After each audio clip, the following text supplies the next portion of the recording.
To enable or disable block automatic download in Samsung Internet, Samsung Galaxy S20, open Samsung Internet app.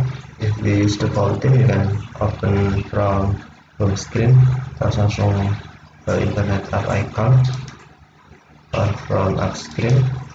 Swipe up to home screen to access the app screen, and then Samsung folder, tap Internet, and then tap more menu or three-line icon, select settings, and then tap sets and downloads. To enable block automatic downloads, tap switch until blue, or to disable, tap switch until white. This helps prevent malicious downloads that will cause problems on your phone.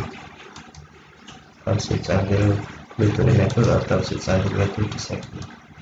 Okay, thank you for watching. Have a nice day.